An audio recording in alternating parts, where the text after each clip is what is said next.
Cody Talks NFL, presented by Blitzalytics.com. And here's your host, Cody Manning. And welcome to the Friday edition of Cody Talks NFL. Hope you guys have had a great week as we head into the weekend. We had an awesome Thursday night game last night. Finally got some points on the board, so we didn't have to sit there through a snore fest, which most people complain about when it's a defensive battle. But I'm going to go ahead and dive into my three biggest topics in the new NFL newswire that's going on right now. Yesterday, Melvin Gordon, he reported back to L.A. He's back with the Chargers now. He has ended his holdout officially. He's not expected to play this weekend, so don't expect him to see him until the following week. Anthony Lynn, the head coach of the Chargers, did come out yesterday, and he said that he is our starter. No doubt, he is our starter for a reason, and as soon as Melvin's ready, he'll go back to being our number one back. He did praise Austin Eckler and Justin Jackson's work and said they'll still have a role, which, of course, they will. At least Eckler will. He had a role last year with Gordon, so I don't see anything big changes in that. I'm just happy to see Gordon's back. Gordon's one of my favorite players to watch. Is he an elite back like a Zeke or a Camaro or a CMC? I wouldn't put him in that class, but he's that tier right below. And he's just fun to watch. He makes the Chargers a lot more exciting. One thing that they have been missing, if you actually watch their games, is they need a guy that can be that bell cow tag back in the fourth quarter, that they can hold on the lead. When they do have that lead, they can just hand the ball off. And not only he can, grind out the clock, but he also has the capability of taking one handoff and going 70 yards for a touchdown. So they're 1-2. They definitely need him. I want to expect to see, even next week, have him with a major role. They'll probably ease him in the first 2 or 3 games. We'll see. But I'm just glad that one of the better, exciting offensive players is back in the NFL. And we'll see what the Chargers can do with them in the backfield. The next update, we're the Jalen Ramsey watch. It's still going on, guys. He has yet to be traded. It's kind of a standstill where the Jaguars want to keep him on the team, but he also is staying. His trade request currently still stands. He still wants out. Now, the last update is on Monday. He called out sick, right? Then on Wednesday, he didn't practice because he has a back injury, which some people are already questioning if that was legitimate because of the sickness. And then on top of that, yesterday he left for Nashville, that's where his home residence is, to have the birth of his second child. Now, obviously, that just happens to be weird timing with the birth of his child. I saw some journalists wanted to question about that, but if you're questioning a man over a birth of his child, that's like a legitimate thing. That's not something you just make up. So anybody that's reading into that part too much, you got to question your evaluation of others. But last night it came out from the Uninterrupted podcast that Jalen Ramsey was on. He was quoted. He said, "I'm not sure if I played my final game for the Jags yet or not, but my trade request still stands. For me, respect is a huge thing. Once respect is lost for both parties, I think it's time to part ways." So basically, he has no more respect for the Jacksonville Jaguars front office, including mainly Tom Coughlin. It's been reported multiple times that his issue is with Tom Coughlin. I thought maybe this relationship could be salvageable after the Jaguars won last week. Maybe they could, make him believe that the Jaguars can turn this around. But it seems like Ramsey is stuck on getting out in Jacksonville, so it seems like it's time for both of them to go both ways. Not sure if Jacksonville is going to be willing to, bump down their trade request for Ramsey, but I'm not sure. So we'll see where he goes. I still think Oakland's the place to be. After last night, Philly was named one of the teams that are interested in him. I'm not sure how they can work it out, but they definitely need secondary help, so that's the spot. Obviously the Chiefs. There hasn't really been an update on that front, so I'm still standing standing that the Raiders will end up getting Ramsey when it's all said and done. My last big piece of news is yesterday, the NFL, they're still looking to expand the regular season, but they dropped their proposal for an 18-game season. Now they're focused on expanding the regular season to 17 games, and then the 17-game proposal will be paired with a reduction of the preseason and by a game or two. So obviously this is something they're working on for the upcoming CBA that expires after the 2020 season. This is something I've said a couple months ago when this got discussed. Like, I don't understand why we got to talk about expanding the regular season. I think it should be talking about expanding the playoff by either adding another team or two or restructuring the playoff format. It just makes more sense to do the playoffs over the regular season. I mean, how many times do we get to the end of the regular season and teams are sitting their starters because they already have like a bye locked up or a playoff spot locked up? Are you just going to expand the regular season so that happens even more weeks often? Makes no sense. I'd rather see them expand it, have a bigger wild card, maybe just get it to only one team deserves that first round bye. I'm not sure exactly would be the best way to format that, but if they're going to expand the season by another game or two, let's do that in the playoffs where things are on the line over this stretching out the regular season where we could see more teams sit players for even 2 weeks or 3 weeks because they already got playoff spots locked up. Moving on to last night's game, the Eagles came away with a win in which was called basically a must-win game for how the Cowboys are playing right now. They won 34-27. It was a really good game. Like I kind of already mentioned, offensive shootout. Both defenses were giving up big plays throughout the game. It was a classic like Aaron Rodgers game without the win, of course. Aaron Rodgers was looking like Aaron Rodgers throughout the night, even though they stole at some points. The Eagles secondary is just terrible. Aaron Rodgers was able to pick them apart, going to Davante Adams throughout the night. The running game of the Philadelphia Eagles between Jordan Howard and Miles Sanders, they were able to get that going. It was a consistent effort between the both. They kind of found something they can rely upon. And also what helped, too, is the Eagles got Dallas Goedert back with now that he's healthy. They can run that 2 tight end set that the Eagles always have had like to run. So they were able to get him involved. He also helps out the running game. Alshon Jeffrey was back last night making some big catches when he was needed. So they kind of were looking like the team I expected them to see. They still need to work on that secondary, but that run defense is great for Philadelphia. There were some injuries last night. I know both the tackles for the Packers got banged up a little bit, and they had to leave the game, but there was no update on that. Davante Adams ended up leaving with a turf toe, so we'll see how long that will have him out. And Jamal Williams did get carted off. They reported that he had feelings and movement in his body, and then Avonte Maddox also got carted off for the Eagles, and they said that he had feelings and movement. He was actually discharged from the hospital, so that's a great sign for him. Interesting stat last night, like I said, Aaron Rodgers had basically Aaron Rodgers type game. He had 422 yards and he ran the ball for 46 yards, and he was the first player to pass over 400 yards and to rush over 400 and rush over 40 yards on a Thursday night game. And unfortunately, that was a losing effort in doing so. And another interesting stat is Rodgers was 58-0-1 when he was leading by 10 points. And then they got up 10-0 early in the game, and they lost that lead. So he loses his first game being up by 10 points, which is really interesting considering that the defense basically carried the offense to their 3-0 start. And now that they lost, it was the defense couldn't help them out. And then moving on, and then also too, a good reminder from my boy Rob is they had an opportunity to win. They were right at the 1 yard line, and they threw it 4 straight times. And Davante Adams wasn't even out there, so I don't understand how they did not run with Aaron Jones from the 1 yard line, especially considering when they opened up the game, they got down there in a similar fashion, and Aaron Jones pounded it in. So you got to at least give it at least an opportunity, but I don't know. Well, I still don't know if we can really trust this Matt LaFleur and Aaron Rodgers relationship quite yet. It's too early to tell.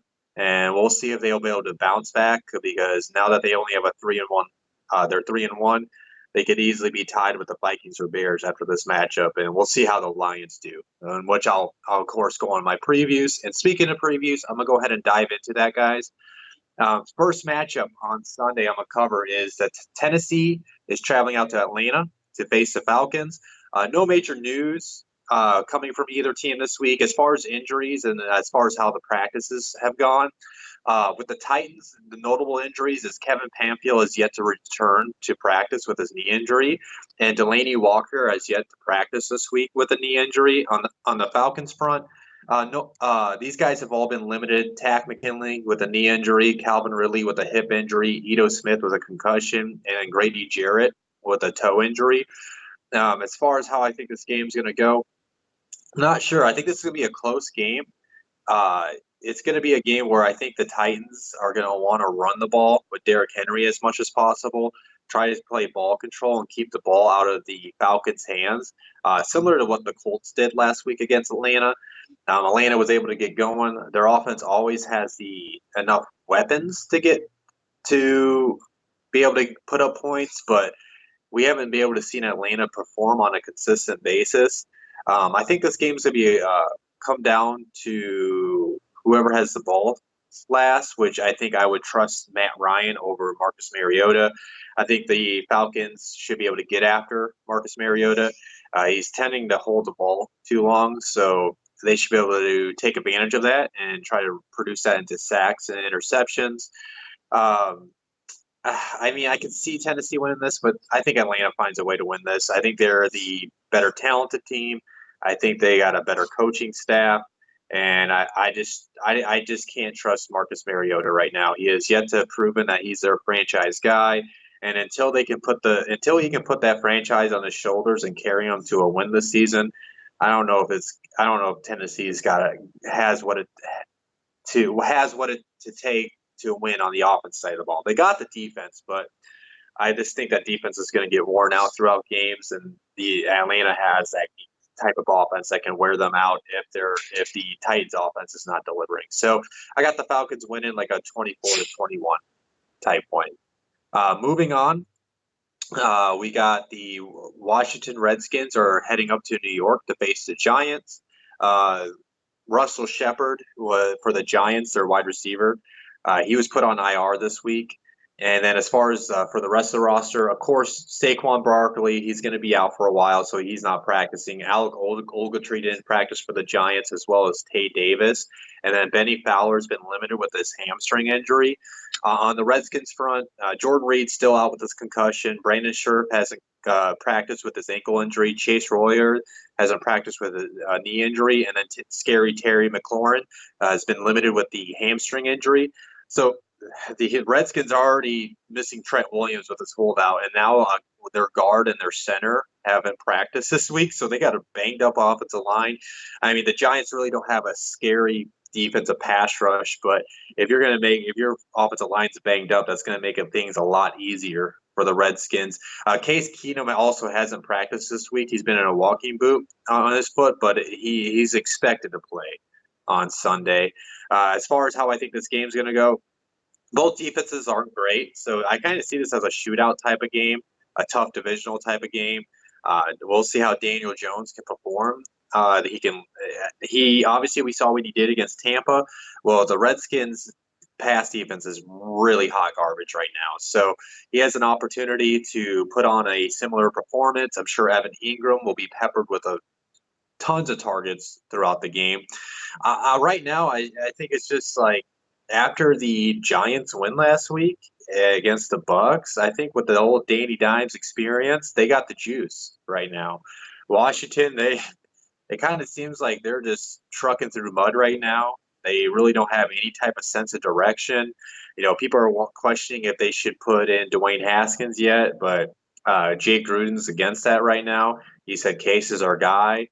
So I don't know. I mean, Case Keenum, he can get the job done, but he's not going to go out there and win you games. But I don't think the Redskins are going to be a team to win games. So you think you'd almost want to start developing your young quarterback. You know, see the Daniel Jones versus Dwayne Haskins. I'd rather see that as a fan this Sunday. But I think the Giants find a way to win. I just don't trust the Redskins' pass defense right now.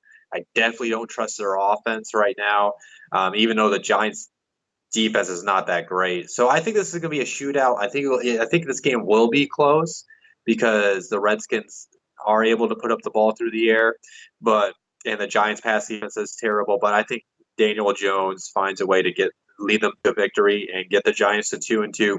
I could see the Giants winning like a 31-27 type win against the Redskins.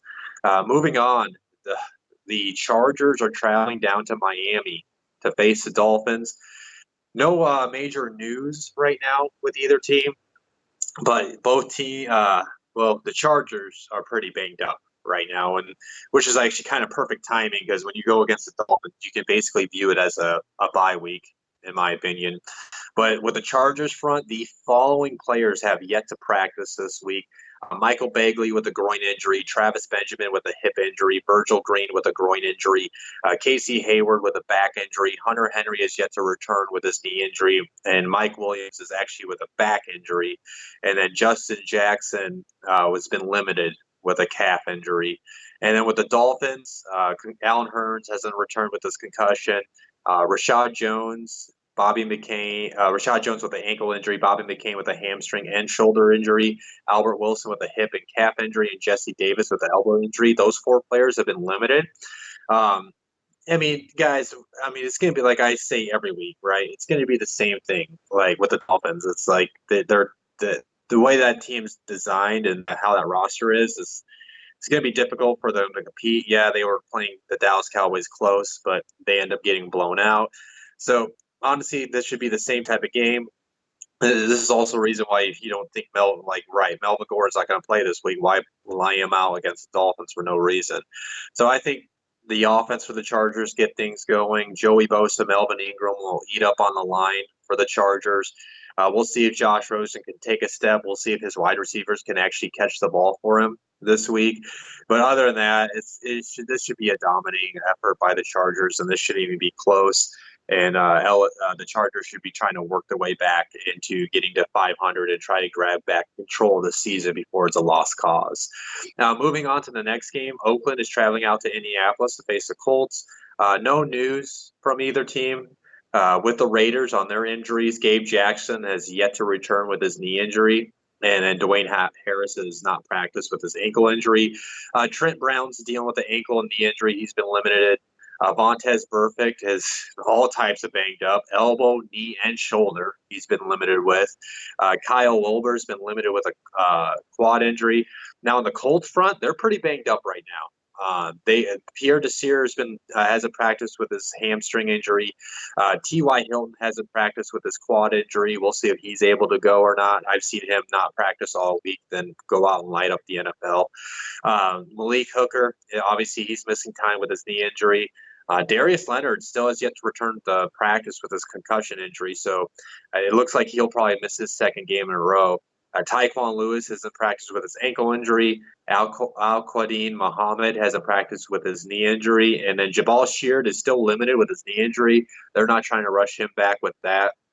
As far as how I think this game's going to go, I think the Colts are going to go back to that game plan that they did last year, and it's going to be a heavy dose of Marlon Mack. I believe Marlon Mack had like over 200 yards last year against the Raiders, so I think that's going to be the same type of game plan. And also, too, like if you look back at the Raiders' loss last week, they were getting picked apart by Irv Smith and Kyle Rudolph throughout the game. So it's mainly because the Raiders' linebackers are all types of banged up right now. So I think it's going to be a heavy dose of Eric Ebron and Jack Doyle and Mo Alley Cox through the passing game, and they're going to use. I think this will be a heavy tight end use. This is also the game Mo Alley Cox had his like somewhat little breakout game last year. So I think this would be a game of Marlon Mack and the tight ends for the Colts. I think they're going to be able to get after Derek Carr. That line has actually given up some sacks over the last couple of weeks for the Raiders, trying to force him into bad decisions, kind of similar to what the Vikings did last week. And I think since this game is at home, if it was in Oakland, I could kind of see the Raiders keeping it close.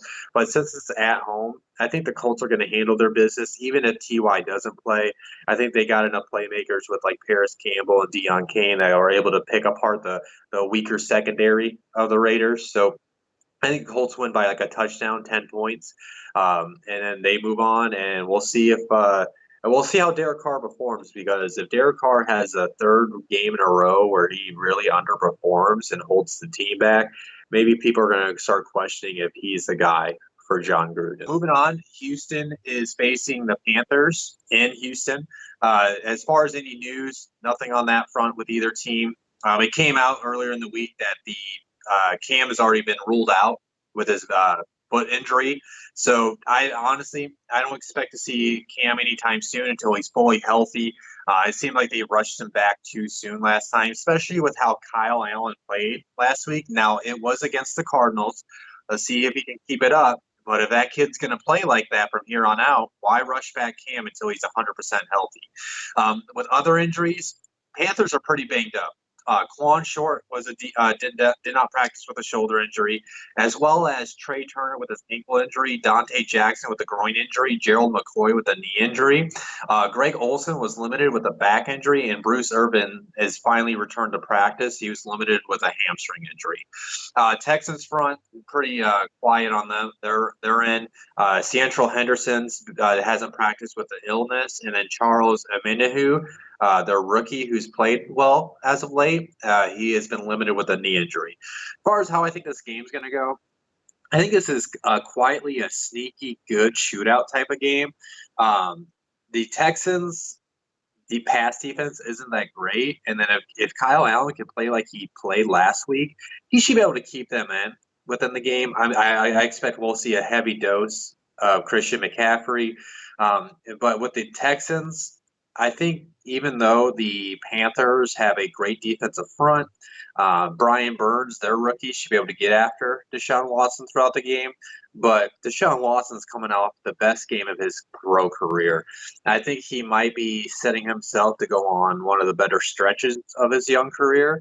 So I think the Texans are going to handle business. I do think this will be a lot closer just because I really don't trust the Texans' pass defense right now.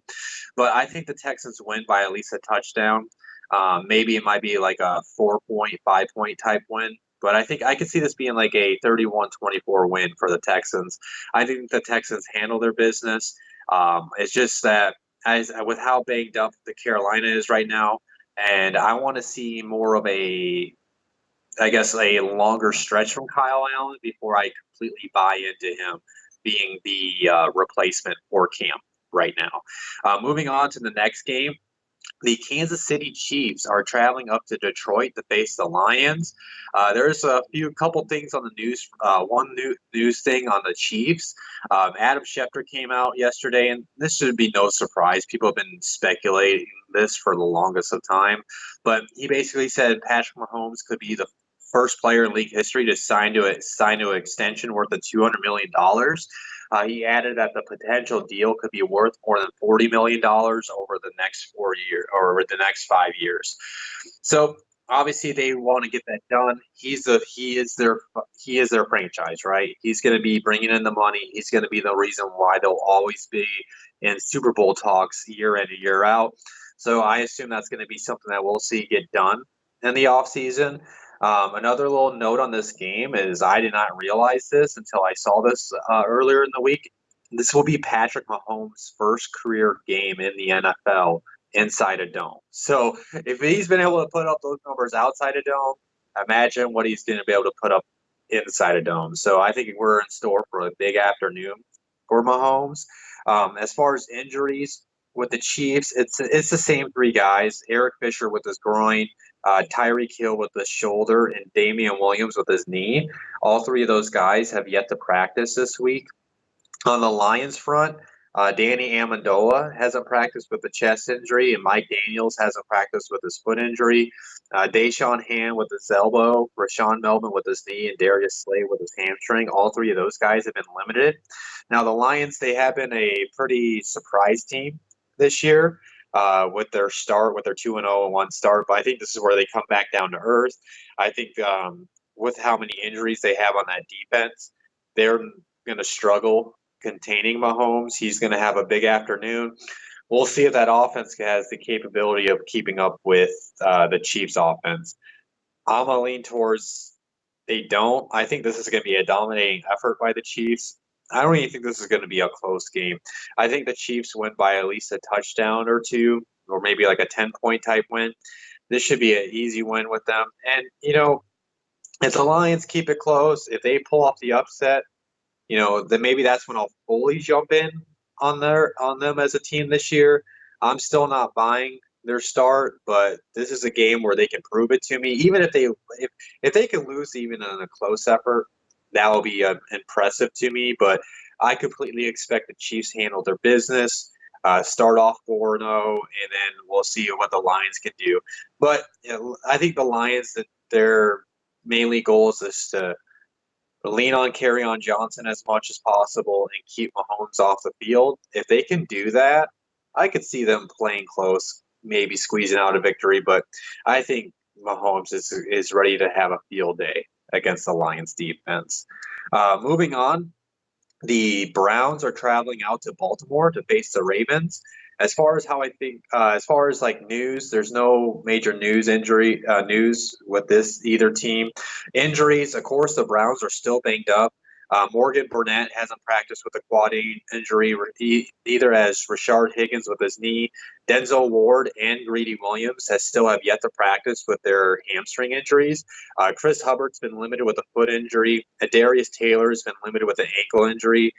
Joe Cotonio has been limited with his abdomen injury. As far as the Ravens front, Mark Andrews has yet to practice this week with his foot injury, but he was kind of in the same boat last week, and he was able to play on game day. Jimmy Smith has yet to return with his knee injury, and then Marlon Humphrey has been limited with his hip injury. As far as how this game's going to go, this is kind of like a hard game for me to pick, right? Because like Baltimore's playing pretty well right now at the beginning of the season. Their offense has been able to put up points. I'm still iffy on their defense. Like their secondary is really good, but I really don't trust their defensive front right now. The Browns have so many questions, right? Like Baker's playing bad, the Lions playing bad, but their defensive front for the Cleveland's getting really after the ball right now. Myles Garrett's having a early defensive player of the year candidate type of year right now. So we'll see if they can get Greedy Williams and Denzel Ward. Maybe one of those guys can come back to practice today. And we'll see if that happens when the final injury reports come out this afternoon.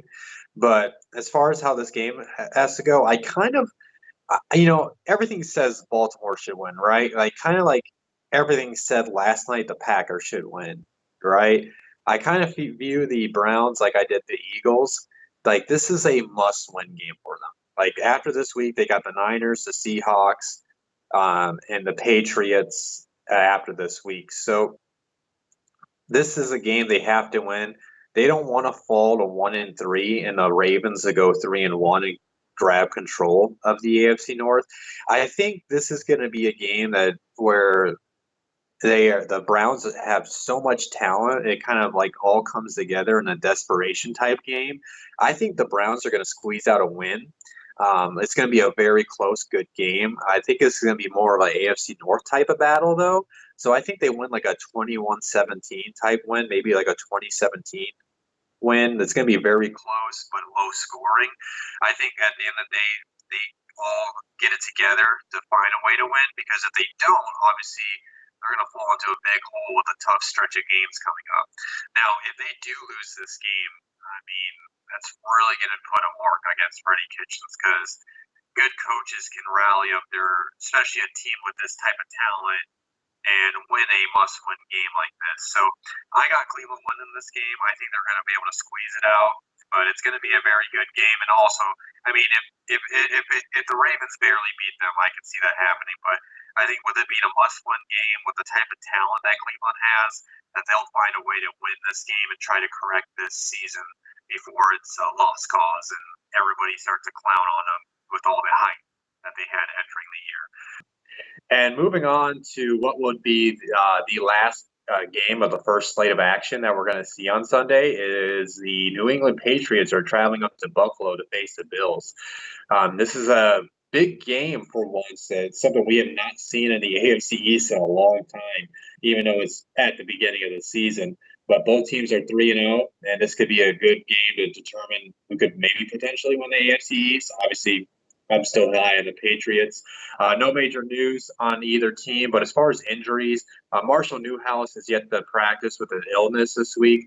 The rest of these guys, they all been limited. Michael Bennett with a shoulder injury, Rex Burkhead with a foot injury, Julian Edelman with his chest injury, Dante Hightower with a shoulder injury, and then their two tight ends, Ryan Izzo and Michael with a calf, and Matt Lacoste with an ankle injury have been limited. As far as the Bills, Tyler Krops hasn't practiced since re-injuring his ankle. Robert Foster has been limited with his groin, as well as Teron Johnson with his hamstring, Zay Jones with his shoulder, Devin Singletary with his hamstring injury, and Tre'Davious White with his neck injury. And as far as how I think this game's going to go, I think it's going to be a game that the Bills can come out and actually win. I know a lot of people are thinking the Patriots should be able to just walk all over them. But I'm going to be a contrarian here. I think the Bills has the defense to slow down the Patriots. I think the Bills would have to their advantage is they have actually faced some adversity, unlike the Patriots. Patriots, they've had easy cakewalk games. Yeah, they faced the Steelers, but the Steelers were not the Steelers when they faced them. And then they got the Dolphins and Jets.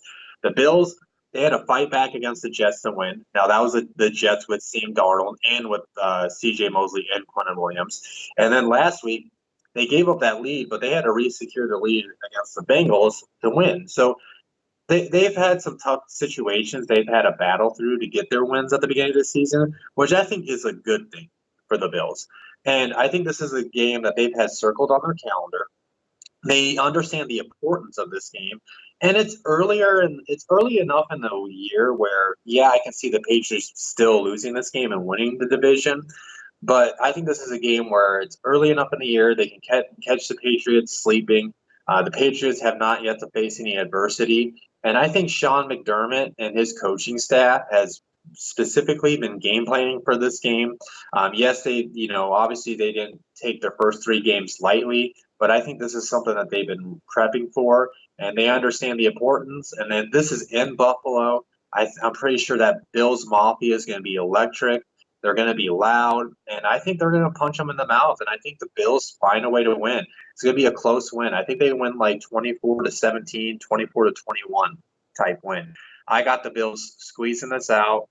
And if they don't win, of course, I mean, anybody can pick the Patriots to win and not look like a dumbass. So I'm gonna lay it out there. I think the Bills find a way to win this game on Sunday.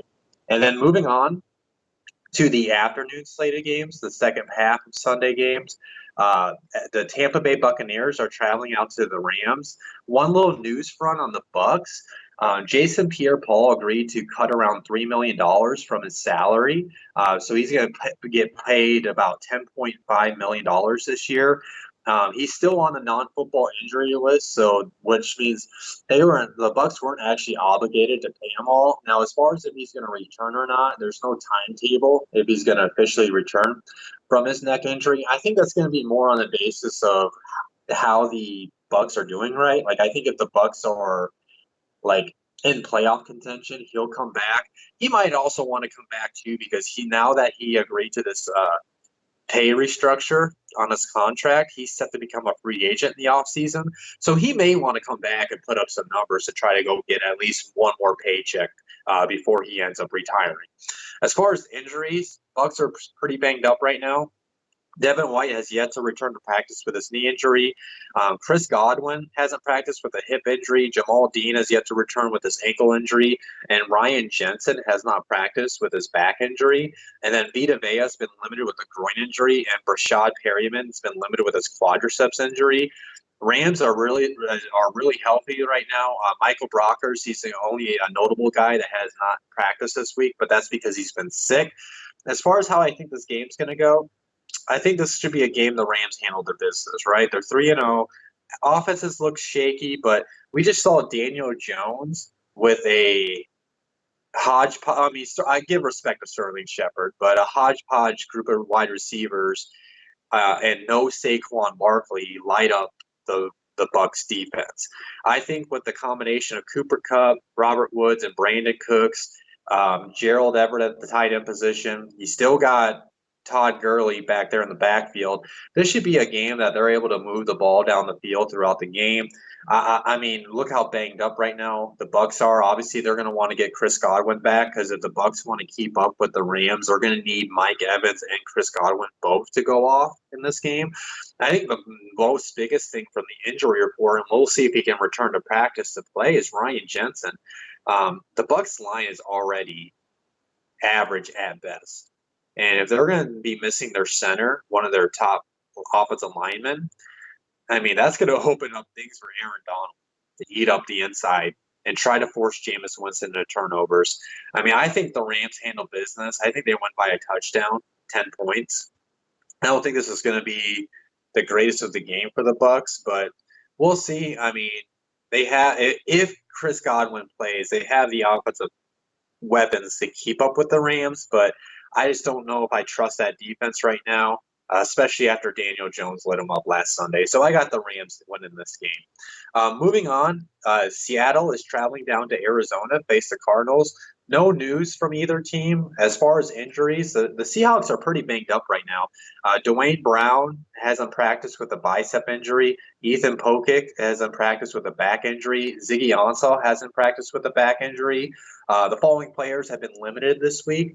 Trey Flowers with an ankle injury, Poona Ford with a calf injury, Rashad Penny with a hamstring injury, and Nico Thorpe with a hamstring injury. Cardinals are relatively healthy. Demir Bird has not practiced with his hamstring injury, and their punter has not practiced with his hip injury, Andy Lee. As far as how I think this game's going to go, I think the Seahawks should be able to walk right all over the Cardinals. The Cardinals' pass defense is terrible right now. Russell Wilson's coming off one of his better games as a pro through as far as passing through the air. I think this is a game they're going to be able to pick them apart with Will Dissly, Tyler Lockett, DK Metcalf, Chris Carson. This would be a perfect game for him to bounce back after his struggles throughout the first couple of weeks. We'll see if Kyler Murray can take his next step as a quarterback. This should be a game they can push the ball down the field. The Seahawks pass defense is pretty bad right now. So, I mean, if there was a game for Kyler Murray to have a bounce back type of performance, this could be that type of game, a division game. They should be able to try to keep it as close as possible. But I think the Seahawks handle their business. I think Jadeveon Clowney kind of has his coming out game for the Seahawks. He'll be in that backfield a lot because that offensive line is terrible for the Cardinals. I think the Seahawks should be able to win this game by 10-plus points, even if not like 2 touchdowns. And they handle their business and they move on, go 3-1. And the Cardinals are off to a bad start, and everybody's kind of wondering if Cliff Kingsbury is the guy. But I really don't know if this is as much on Kingsbury as much as Steve Keim for putting together a pretty bad roster overall, even though you got Kyler Murray. Moving on to the next game. Minnesota is traveling to Chicago to face the Bears. Minnesota's pretty healthy right now. Josh Klein, their offensive lineman, hasn't practiced with a concussion. Now the Bears, they're all types of banged up. Taylor Gabriel hasn't practiced with his concussion injury. Akeem Nicks has been out with his knee injury. Bilal Nichols has yet to return with his hand injury. Eddie Pinheiro, their kicker, hasn't practiced with that knee injury. And Kyle Long did not practice yesterday with a hip injury. And then Eddie Jackson was limited with a shoulder injury. As far as how I think this game's going to go, I think this game will be close, even though the Bears are all types of banged up right now. I think it's because the Vikings, they traditionally in the last 10 games have either 2-8 in Chicago. For whatever reason, they tend to struggle when they go to Chicago. I think this is going to be a game where Khalil Mack should be able to, make his presence known. Because yes, the Vikings line has improved, but they still have yet to improve in the pass blocking sense. But I think the biggest key that's going to help the Vikings is Akeem Hicks. If he's unable to go on Sunday, that's going to open up running lanes in the inside for Dalvin Cook. Dalvin Cook's having a career-type year so far, and I think he should be able to eat up them this week in the passing game. We saw the Vikings get the play action going with Irv Smith and Kyle Rudolph last week. We'll see if they can get Stephon Diggs more involved, and then Adam Thielen as well. And also, too, I mean, I think they're going to be able to pressure Trubisky. Yeah, Trubisky, had a bounce-back game last week, but, I mean, how that was more – I think the stat line made them look good because the defense put them in winning situations. I think the Vikings are going to win this game. It's going to be a defensive matchup. I think there'll be turnovers forced by both sides of the by the Bears and the Vikings, but I think the Vikings find a way to win. I think this is going to be like one of those like 17-14 type wins, maybe like a 21-17 type win. It won't be high scoring. It's going to be one of those classic NFC North battles, but it's something I'm looking forward to win because I enjoy defense. So I think guys like Daniil Hunter and Everson Griffin should be able to get after Trubisky and see if Harrison Smith can force some turnovers for the Vikings while the Bears try to do that with their playmakers on their side of the ball. Moving on to the next game, Jacksonville is traveling out to Denver to face the Broncos. No news, of course, outside the Jalen Ramsey drama. As far as injuries, Jaguars relatively healthy. Chris Conley's been limited with a knee injury. Quincy Williams has been limited with a illness. Broncos pretty banged up. They still yet to get their offseason signing of Bryce Callahan back with his foot injury. Juwan James, of course, is still missing with his knee injury. Kareem Jackson, one of their offseason signings, and has not practiced this week with a hamstring injury. Josie Jewell hasn't practiced with a hamstring injury. They got a long. I just realized how long it was. These guys have been limited. I about ran out of breath there. Derek Wolf has been limited with an ankle injury. Royce Freeman with a shoulder injury. Andy Jonovich has been limited with a pectoral injury.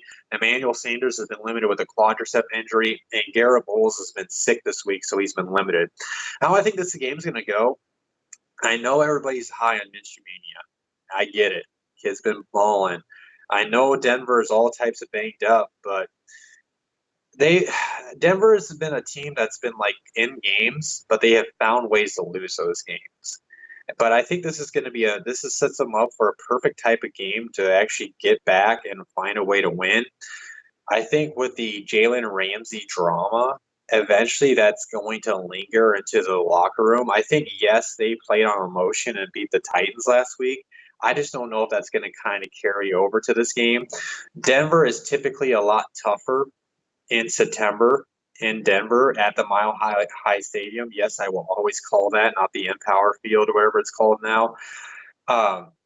So, yeah, I think they'll find a way to win.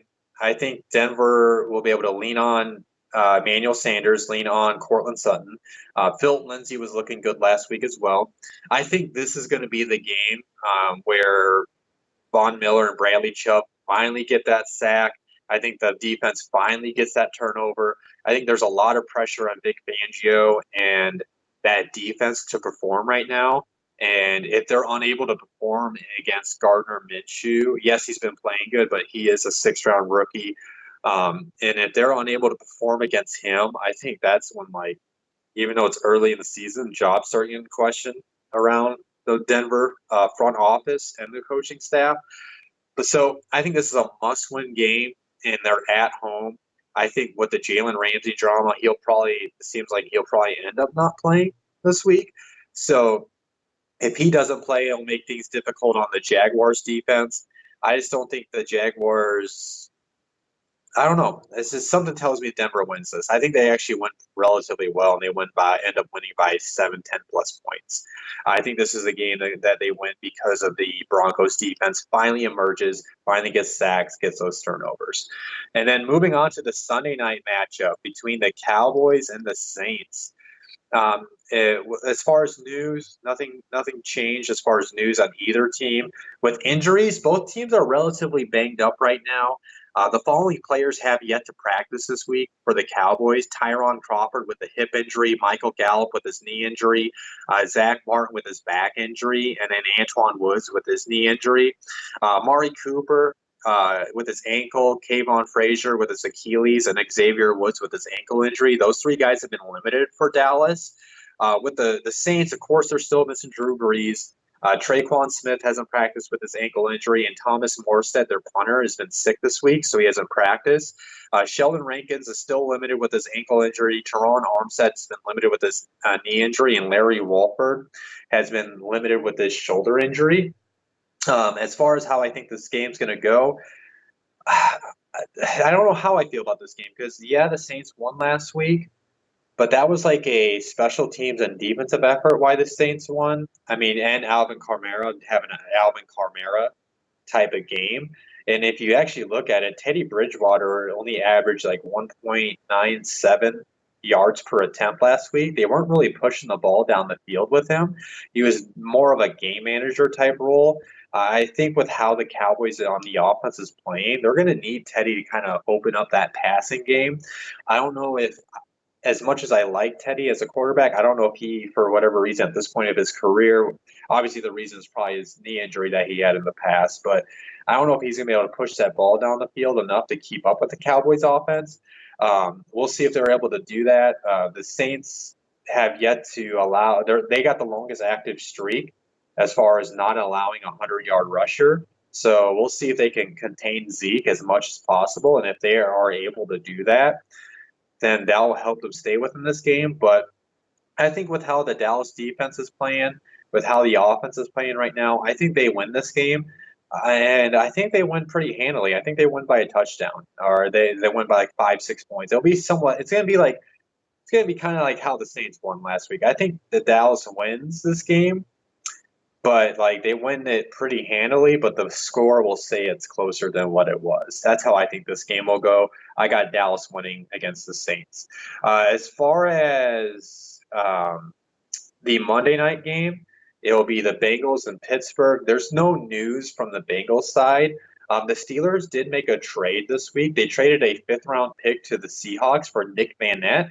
That's more of an indication on Vance McDonald's health. He's expected to miss some time with his injury. And from what I understand, that move was mainly done for a more depth move at the tight end position for the Steelers. Please tune in to my Monday episode so I can give you my prediction on how that will go. But, I mean, I kind of like that move. I'm kind of on the move for Nick Van Nett. It doesn't really move the needle for me, but I think that's more of a depth piece. And then with the emergence of Will Dissly, I think the Seahawks were willing to move on from Van Nett and get some draft capital in the process. And then my wonderful producer, it's time for his producer question. Which coach's seat is the hottest, and are they a candidate for a midseason firing? Ooh, I think there are some guys. Now, it just depends on how this next month goes. I don't know if I would say that they're a candidate for a midseason firing, but I think you could argue that Freddie Kitchens is. If he cannot turn this thing around, like I mean, rightfully so. I mean, it seems like he's been getting out coached. I mean, he's got the talent, right? Everybody understands the Browns should be good. Now you got to take it in that they have been pretty banged up, but at the end of the day, they got the talent. So maybe Freddie Kitchens. Another guy which I just touched upon a couple games ago when I was previewing it is Vic Fangio with the Broncos. Maybe him. My producer just typed in Jay Gruden. I guess so with Jay Gruden. I think the thing with him is that team's just terrible. But I guess with Dan Snyder, I guess I could see him going. But I could also see Dan Snyder just doing it in off season. I think if Jay Gruden gets fired, it's not necessarily his fault over it. It's just how the team is built. And I guess I should have covered this when I was doing my research earlier. I actually saw that this came from a local radio station, guys. So this is why I don't always report everything I read, because you don't want to believe everything you read on the internet. But there is a report that Dan Snyder and Bruce Allen were actually upset and jealous over the Washington Capitals' success from the same city. So I think this is more of a ownership issue in Washington. But yeah, I can totally see why Jay Gruden could end up getting fired. But which is why he's probably still playing Case Keenum over a rookie quarterback. And then my producer's just for fun question: who won the Twitter war between AB and Eric Weddle? And should he buy our Eric Weddle jersey after that? And yeah, I guess, yeah. I mean, Eric Weddle won. I mean, he completely won. I mean, he completely clowned AB and put him in his place that he doesn't have to worry about him because he's on an NFL team. And then, I mean, guys, just go on both their Twitter handles. I'm not going to sit here and repeat everything that they said. But yeah, Eric Weddle won. I mean, because AB, you're not on a team. You're just trying to create drama for the second time in a row before an NFL game. It's like you can't handle other people getting the attention. And yeah, I mean, he's just forcing people to talk about him at this point. And then we'll put a poll on Rob's going to put a poll on the YouTube video. He's questioning if he should buy the jersey. For you, Rob, I would say, I mean, I can totally get behind it. I just don't know how many years Eric Weddle is going to play with the Rams and if it's going to be worth it money-wise. But if anybody would ever like to, buy Rob a jersey, I'm sure he's got a way you can send him money. If Eric Weddle wants to buy him a jersey, and if anybody wants to buy me a jersey or ever wants to sponsor, please slide into those DMs. I can give you my Venmo or my Cash App name. I gladly donations. Moving on to the wrap-up part. As always, guys, the audio version it's always usually later than YouTube because it takes some time. We usually get this up to YouTube a lot quicker than the audio version for the podcast network. But if you guys want to just listen to the audio, please go to either Spotify, iTunes, Podbean. I mean, we're on all platforms. Just look up Blitzalytics Podcast Network. You'll get other podcasts like the Pick Six, like our flagship program on that, the Blitz Breakdown. There's also my Fantasy Football Hot Seat, which I'm going to go ahead and apologize. If anybody's a cross listener between both my shows this week, Rob did get sick earlier in the week, which is why you didn't hear him on the breakdown. And then my schedule outside the outside Blitz just did not allow me to record it solo or try to find a replacement for him. So I do want to go ahead and apologize for that. But, if you guys do want to free my time, go back to it. Venmo me or Cash at me, and I can have more free time outside Blitz to do more recordings. And then most importantly, though, if you're going to want to give money for anything, guys, let's do it for charity. The All Heart Charity League is our fantasy football league that Blitzalytics is putting on. It's got 10 different leagues from guys across the industry like Aaron Schatz, Zach Moore of OverTheCap.com, Marcus Grant from NFL Fantasy Live.